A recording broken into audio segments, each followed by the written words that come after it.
Inilunsad ng Police Regional Office Cordillera Administrative Region ang gulong ng Swerte Project na ginanap sa Multipurpose Center Camp Major Bado Dangwala, Trinidad, Benguet, ikalawa ng Setyembre taong kasalukuyan.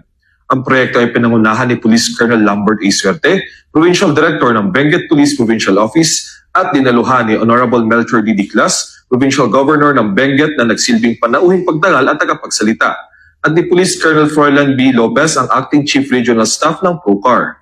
Dumalo din sina Atty. Zane Mark B. Bongayon ng National Police Commission CAR, CNT Builder, mga membro ng Provincial Advisory Group for Police Transformation and Development ng Benguet PPO, mga kinatawan mula sa iba't ibang ahensya ng gobyerno at mga stakeholders. Binigyang diin ang kaganapan sa pamagitan ng pamamahagi ng tulong sa mga benepisyaryo. Siyam na tauhan ng PNP ang tumanggap ng tulong pinansyal at hygiene kits. Bukod pa rito, 16 na sibilyan ang binigyan ng wheelchairs at food packs. Ang mga ito ay pinondohan ng mga donasyon mula sa CNT Builders at mula sa nalikom na pondo sa Funshoot 2025 event na ginanap noong 14 ng Agosto taong kasalukuyan na pinangunahan ng Benguet PPO PAG-PTD. Sa kanyang mensahe, ipinahayag ni Governor Diclas ang kanyang pagpapahalaga sa pinagtulungang pagsisikap sa pagitan ng PNP at mga lokal na pamahalaan upang mapabuti ang buhay ng mga taga-Cordillera. Binigyang diin niya ang kahalagahan ng pagbuo ng Healthier Benguet sa pamamagitan ng pagbabahagi ng responsibilidad at diwa ng bayanihan.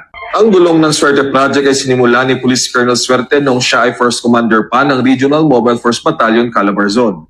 Ang pangalan ng proyektong Swerte ay hango sa kanyang apelyido na sumisimbolo sa pag-asa, pagpapatuloy at pagbabahagi ng pag-unlad. Ang inisyatibong ito ay nagsisilbing patunay sa dedikasyon ng PNP sa serbisyong may malasakit at pakikipagtulungan sa komunidad, na tinitiyak na ang pag-unlad ay patuloy na sumusulong para sa mga taga-Benguet at sa buong rehiyon ng Cordillera. Ito na siguro yung parang binigay ng Panginoon sa akin para maghanap ng mga natutulungan natin ng mga pinanggigis. So, tuloy-tuloy yun, kaya pinanala ng gulong ng Swerte, starting from RMP4A, tapos sumasin up sa NCR. So, we are very thankful sa mga generous hearts na palaging sumusuporta sa gulong ng Swerte. At mga ibang kapulisan pa. Kasi adapted yan ng mga ibang units na rin. Aros, karamihan na ng units ay na PNP ay nagbibigay na rin ng wheelchair because nakita nila kung ano yung saya.